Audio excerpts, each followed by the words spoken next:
নমস্কার, শ্রমিক কথা আপনাদের সকলকে স্বাগত জানাই। এসআইআর স্পেশাল ইন্টেন্সিভ রিভিশন এটা শুরু করেছে ইলেকশন কমিশনার। এবার এর মাধ্যমে কি হবে দেখুন, যারা ভারতের মধ্যে বসবাস করছেন, যারা ভারতীয়, তাদের জন্য আমাদের ভারতের নির্বাচন কমিশন একটি রিভিশন শুরু করেছে। এই রিভিশনটা প্রত্যেক 25 বছরের অন্তরে হয়ে থাকে। এবার 2002-এর পর 2025-এ আবার পুনরায় এটা করা হচ্ছে।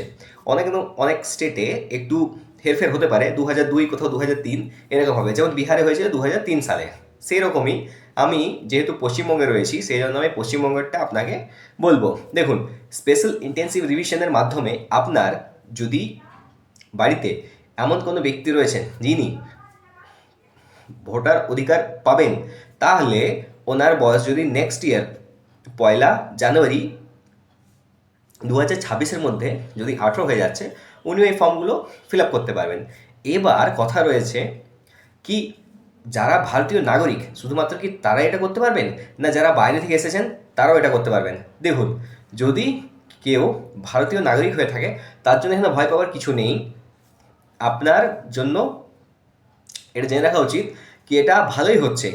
অবৈধ অনুপ্রবেশকারী যদি কেউ ভারতে ঢুকেছেন, সেক্ষেত্রে তাদের এটা ভয়। কেননা যদি হিয়ারিংয়ের সময় ডাকা হয়, ইলেকশন কমিশনার আপনার কাছে আপনার নথি চাইবে কি আপনি কোথা থেকে এসেছেন বা কোথায় থাকেন।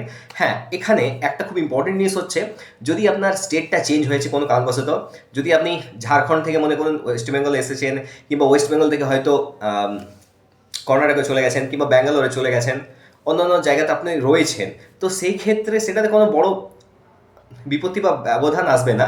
সেখানে আপনি এটা অনলাইনের মাধ্যমেও করে নিতে পারেন। যদি আপনি ইন্টারনেটের ইউজ জানেন, তাহলে এটা খুব সহজেই আপনি করে নিতে পারবেন। এখানে দেখুন, আমি আমার ফর্মটা কীভাবে ফিল আপ করেছি সেটা আমি আপনাকে দেখাবো। এর সাথে সাথেই আমার বাবার মায়ের 2002-এর নামে লিস্টে নাম রয়েছে, সেই অনুযায়ী আমি আপনাকে সেইটাও দেখাবো যে দেখুন এইখানে নামটা রয়েছে, সেই অনুযায়ী আমি এটাকে ফিল আপ করছি। এবার আমাদের যারা নতুন 2002 সালে তো আমাদের নাম নেই, আমরা প্রথমবার আমাদের এই নামটা চাপবে।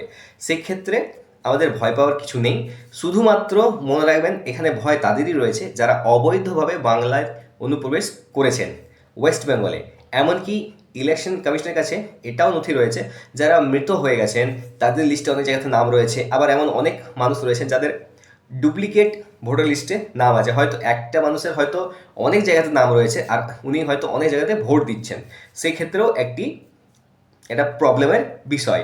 এবার যে রিভিশনটার মাধ্যমে কি হবে দেখুন, রিভিশনের মাধ্যমে এমন আহামরি কিছুই হবে না। যাদের নাম ছিল তাদেরও কোনো প্রবলেম নেই, যাদের নাম আছে তাদের কোনো প্রবলেম তো হবেই না, কিন্তু যাদের নাম ছিল না বা নতুন চাপবে তাদেরও কোনো প্রবলেম নেই। যারা ভারতীয় তাদের কখনোই কোনো দিন কোনো প্রবলেম হবে না। সেই আপনার স্টেট যে কোনো হতে পারে, আপনি যেখানে ইচ্ছা থাকতে পারেন, আপনার কাছে আপনার পরিবারের কাছে পূর্ণ নথি অবশ্যই থাকবে। এটা খুব স্বাভাবিক জিনিস, সেটা থাকা বাধ্যতামূলক। আপনি আমেরিকা থেকে এসে তো এখানে ভারতে বসবাস করবেন না, আর আপনি যদি ভারতে বসবাস করছেন তাহলে আপনার কাছে ভারতীয় নাগরিকত্বের যত প্রমাণ রয়েছে সেই প্রমাণগুলো আপনার অবশ্যই থাকবে। তাহলে চলুন আমি আপনাকে দেখিয়ে দিই এই ভোটার যে ফর্মটা দেওয়া রয়েছে এসআইআর, এই ফর্মটা কীভাবে আপনি ফিল আপ করবেন।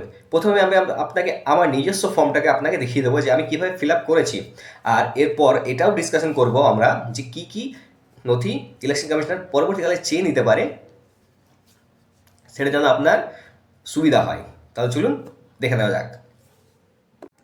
দেখুন, এখানে রয়েছে ইনফরমেশন ফর ইমিউনারেশন ফর্ম। দেখুন, এই যে ইমিউনারেশন ফর্মটা রয়েছে, এটির কাজ কি, এই পিছনে এটা তথ্যটা দেওয়া রয়েছে। আপনাদের কাছে সবার কাছে হয়তো ফর্ম চলে এসছে, এবার ওই ফর্মটাকে আপনি পড়ে দেখতে পারেন। দেখুন, গণনা ফর্মে বিস্তারিত তথ্য প্রদানের জন্য নির্বাচক কারা, যারা আমরা নির্বাচক, যারা আমরা নির্বাচনে ভোট দিয়ে থাকি, তারাই নির্বাচক, মানে আমরাই নির্বাচক। যখন কোনো পার্টি পাওয়ার আছে তার আগে আমরা ভোট দিই, সেই ক্ষেত্রে আমরা নির্বাচক।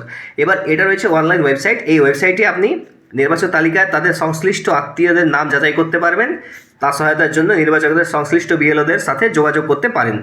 যে সকল নির্বাচকদের গণনা ফর্মে প্রদত্ত পূর্ববর্তী এসআই নির্বাচক তালিকার বিবরণ ডেটাবেসে উপলব্ধ নেই বা ডাটাবেসে মিলছে না, তাদের কাছে ইয়ারও নোটিশ পাঠাবেন। দেখুন, অনেকের হতেও পারে এমন অনেকের নাও হতে পারে কোনো কারণবশত। তারা যদি ভোট দিয়ে থাকেন তাদের কোনো প্রবলেম নেই। আর পুরনো রেকর্ড আপনার রয়েছে, সেখানে নতুন যদি না থাকে পুরনো রেকর্ডে, তাহলে নতুন নাম চেপে দেবে যারা জীবিত রয়েছেন। আবার এখানে এই রিভিশনের মাধ্যমে যাদের নাম হয়তো অনেকের নাম হয়তো রয়ে গেছে, কিন্তু যারা মারা যাননি তাদের নামটা এখান থেকে সরিয়ে দেওয়া হবে। এবার নিম্নলিখিত বিভাগ অনুযায়ী নথি প্রদান করতে হবে। দেখুন, ভারতে 1 তারিখ 7 মাস 1987 সালের আগে জন্মগ্রহণকারী যিনি রয়েছেন তাদেরকে দেখুন জন্ম তারিখ 1970 সালে কিংবা 1969 সাল নাগাদ, মূলত 1969 সালে শুরু হয়ে যায়, 1970 থেকে পুরোপুরিভাবে চালু হয়ে যায়। বার্থ অ্যান্ড ডেথ সার্টিফিকেট যেটা দেওয়া চালু হয়েছিল তখনকার দিনে কিন্তু অতটা গুরুত্ব কেউ দিত না। অথবা জন্মস্থানের প্রমাণস্বরূপ নিম্নলিখিত তালিকা থেকে নিজে যে কোনো একটি নথি জমা দিন। এছাড়া দেখুন, ভারতে 1 তারিখ 7 মাস 1987 এবং 2 তারিখ 12 মাস 2004-এর মধ্যে জন্মগ্রহণকারী, এবার যেহেতু এই ডেট থেকে এই ডেটের 2004 অবধি যারা জন্মগ্রহণ করছে তাদেরকে কী দিতে হবে, নিম্নলিখিত জন্ম তারিখ অথবা জন্মস্থানের প্রমাণস্বরূপ নিম্নলিখিত তালিকা থেকে যে কোনো একটি নথি জমা দিন। জন্ম তারিখ এবং অথবা জন্মস্থানের প্রমাণস্বরূপ নিম্নলিখিত তালিকা থেকে পিতা বা মাতার যে কোনো একটি নথি জমা দিন। এটা তো খুব সহজ হয়ে গেল। এই জায়গাটা যে কোনো মানুষ করে নিতে পারবে। এবার হচ্ছে এখানে দেখুন, ভারতে 2 তারিখ 12 মাস 2004-এর পর জন্মগ্রহণকারী, জন্ম তারিখ এবং অথবা জন্মস্থানের প্রমাণস্বরূপ নিম্নলিখিত তালিকা থেকে নিজের যে কোনো একটি নথি জমা দিন। আবার এই জায়গাতে দিয়েছে পিতা বা মাতা যদি একজন ভারতীয় না হয়ে থাকে তাহলে আপনার অন্যের সময়, এখানে অন্যের সময় হয়ে গেছে, এখানে হবে জন্মের সময়, তার বৈধ পাসপোর্ট ও ভিসার একটি প্রতিলিপি জমা দিন। ভিসা আর পাসপোর্ট, যদি অন্য দেশ থেকে এসে এখানে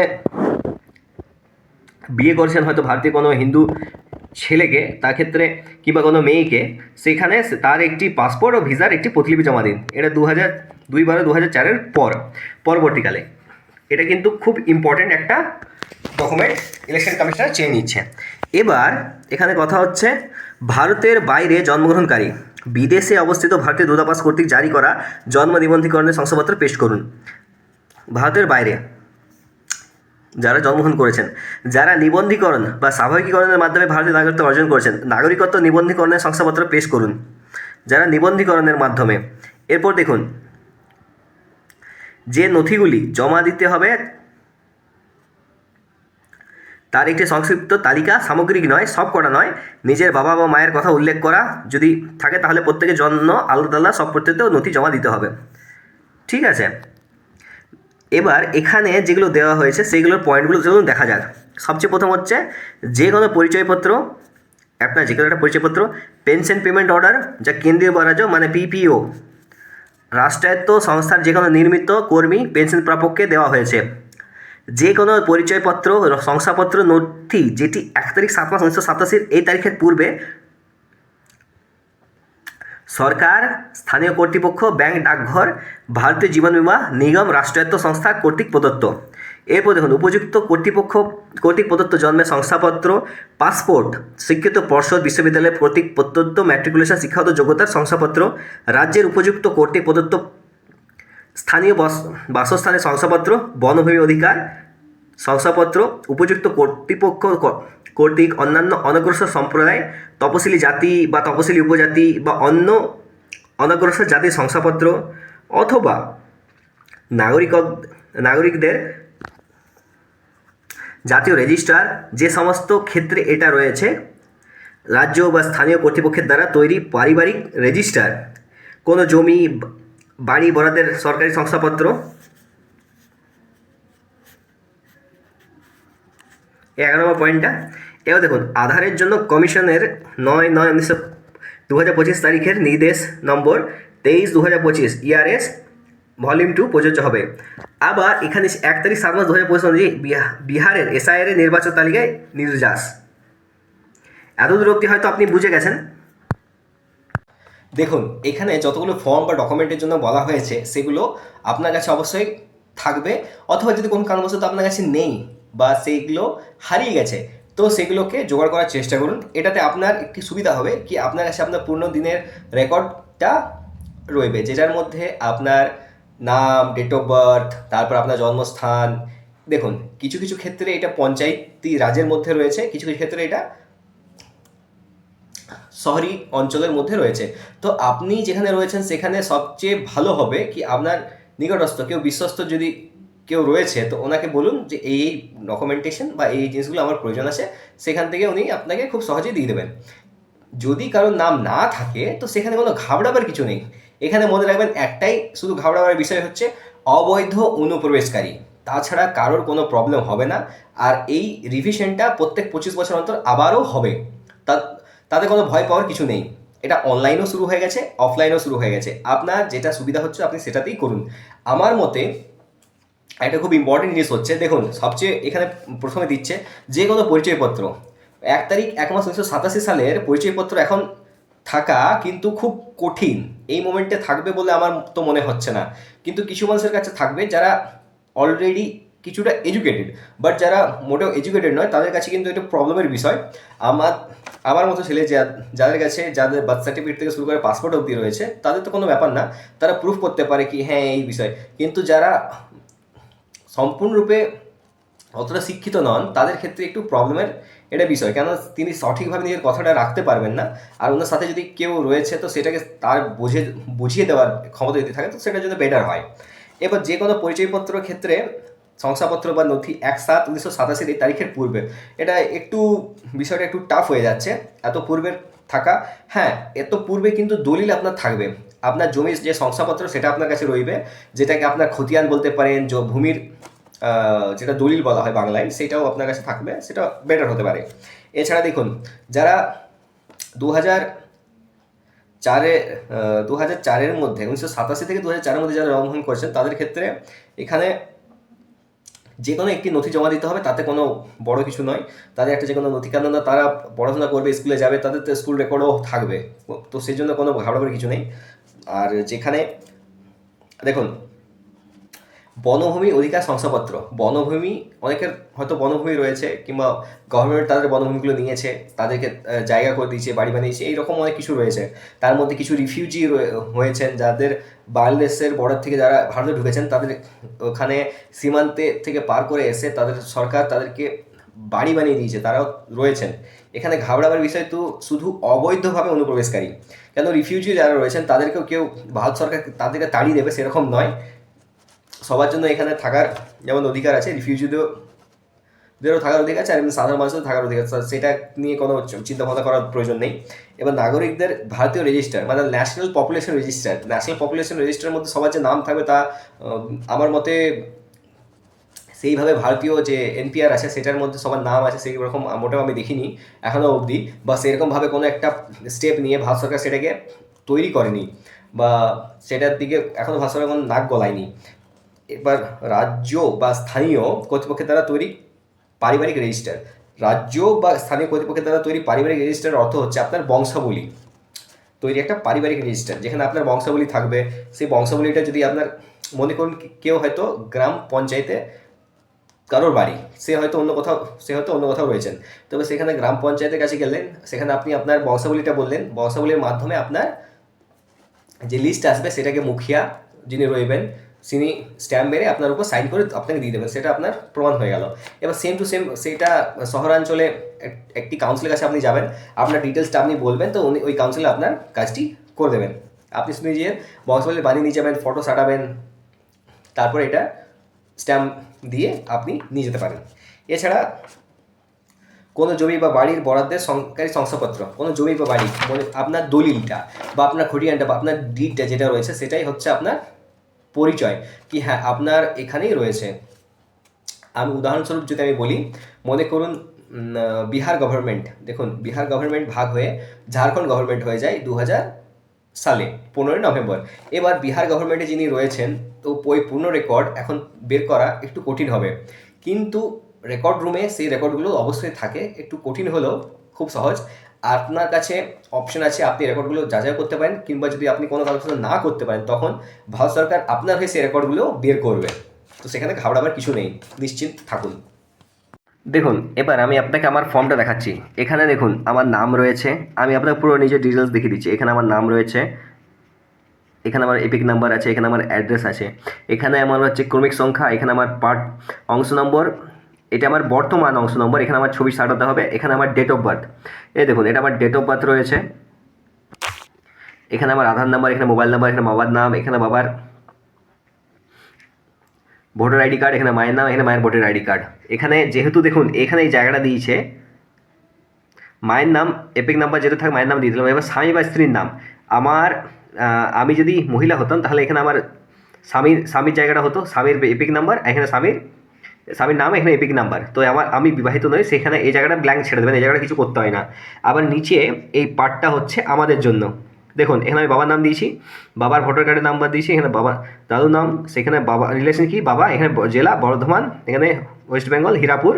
এবার হচ্ছে এখানে দেখুন 259 বিধানসভা ক্ষেত্রের নাম্বার 259, অংশ নম্বর 130, ক্রমিক সংখ্যা 609। এখানে আমি সিগনেচার করেছি, এখানে বিএলও সিগনেচার করবেন, বাস এইটুকু।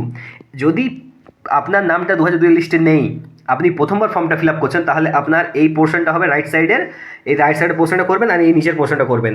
এবার দেখুন এখানে বিধানসভা ক্ষেত্রের নম্বর 259 আমি কোথায় পেলাম, অংশ নম্বর কোথায় পেলাম, ক্রমিক সংখ্যা কোথায় পেলাম, এখানে তো অন্যরকম লিখেছে, এখানে ক্রমিক সংখ্যা 298 লিখেছে। তো 298 কি আমাকে এখানে লিখতে হবে না? মোটেও লিখতে হবে না। এখানে হচ্ছে আত্মীয়ের বিবরণ যার নাম পূর্ববর্তী কলামে সর্বশেষ এসআইআরে দেওয়া আছে, এই অনুযায়ী দেখুন। এবার এইটা হচ্ছে আমার কাছে সেই ফাইলটা, যেটা আমি ওয়েবসাইটে পেয়ে যাই, নির্বাচন তালিকা 2002 পশ্চিমবঙ্গ। এই দেখুন এখানে হচ্ছে সংখ্যাত মর্যাদা 259 হচ্ছে আমার কনস্টিটিউয়েন্সি। যেমন বর্তমানে আসানসোল দক্ষিণ হচ্ছে 280। এখন দেখুন এটা তখনকার দিনে ছিল 259। অংশ নম্বর কোথায় আছে? অংশ নম্বর এই দেখুন এই জায়গাটাতে আছে অংশ নম্বর 130। অংশ নম্বর আমি 130 লিখে দিলাম। এবার ক্রমিক সংখ্যা কোথায় আছে? ক্রমিক সংখ্যা হচ্ছে দেখুন এটার মধ্যে ক্রমিক সংখ্যা খুঁজতে গেলে আপনাকে এই পেজটার ভিতরে যেতে হবে। এইখানে হচ্ছে ক্রমিক সংখ্যা, এই দেখুন এখানে যেমন লেখা আছে না ক্রমিক সংখ্যা, এই জায়গাটা এইটা হচ্ছে ক্রমিক সংখ্যা। এইখানে এসে যাচ্ছি, যেমন আমার বাবারটা পেয়েছি 609। এখানে দেখুন আমার বাবার নাম, এখানে আমার দাদুর নাম, এখানে এইটা ব্ল্যাঙ্ক ছিল, এখানে আমি পেন দিয়ে লিখে রেখেছি যেন সুবিধা হয় বুঝতে। দেখুন 609 610, এটা হয়ে গেল নতুন যাদের এসআইআর নাম চাপবে তাদের জন্য। আবার যেমন বাবার নাম, বাবার এখানে জন্ম তারিখ আছে, জন্ম তারিখ লিখেছি, আধার নাম্বারটা এখনো লিখিনি, আধার নাম্বারটা এখানে আধার নাম্বারটা চাপবে। এখানে হচ্ছে মোবাইল নাম্বার, এখানে হচ্ছে দাদুর নাম, দাদুর কোনো এপিক নাম্বার আছে? দাদুর এপিক নাম্বার নেই। মায়ের নাম, হ্যাঁ বাবার মায়ের নাম দিতে হবে। এরপর আছে মায়ের যদি এপিক নাম্বার থাকে বা এপিক নাম্বার দিতে হবে। আবার স্বামী বা স্ত্রীর নাম যে থাকে স্ত্রীর নাম দিয়ে দিলাম, আর স্ত্রীকে এপিক নাম্বার দিয়ে দিলাম। এবার এই পোর্শনটা হয়ে গেল। এবার হচ্ছে লেফট পোর্শনটা, যেহেতু 2002 তার নামের লিস্টে নাম ছিল। এবার এখানে দিলাম নির্বাচকের নাম, নির্বাচকের এপিক নাম্বার, দাদুর নাম, তার রিলেশনটা কি? রিলেশন হচ্ছে সম্পর্ক বাবা। এবার জেলা বর্ধমান, রাজ্যের নাম ওয়েস্ট বেঙ্গল, বিধানসভা ক্ষেত্রের নাম হীরাপুর, বিধানসভা ক্ষেত্রের নম্বর 259, অংশ নম্বর 130, আর ক্রমিক সংখ্যা 609। 609 আমি কোথায় পেলাম? 609 পেলাম এই লিস্টের মাধ্যমে। এই লিস্টটা আপনি ইন্টারনেট থেকে ডাউনলোড করে নিতে পারেন, ওয়েবসাইটে পেয়ে যাবেন। 259, অংশ নম্বর 130, আর ক্রমিক সংখ্যা হচ্ছে এই দেখুন এই যে ক্রমিক সংখ্যা, এই লাইনটা, এখানে ক্রমিক সংখ্যা, বাড়ির নম্বর, নির্বাচকের নাম, সম্পর্ক ব্যক্তির নাম, লিঙ্গ, পিতা। এইখানে এইটা হচ্ছে 609 নাম, এখানে তার বাবার নাম, বাস হয়ে গেল। যদি এই ভিডিওটা আপনার ইনফরমেটিভ লেগে থাকে তাহলে চ্যানেলটি অবশ্যই সাবস্ক্রাইব করুন, পাশে যে নোটিফিকেশন বেলটি আছে ওটাকে অনেক ক্লিক করে দিন। আমি এরকম অনেক ইনফরমেটিভ ভিডিও আগামী দিনে নিয়ে আসবো। ধন্যবাদ।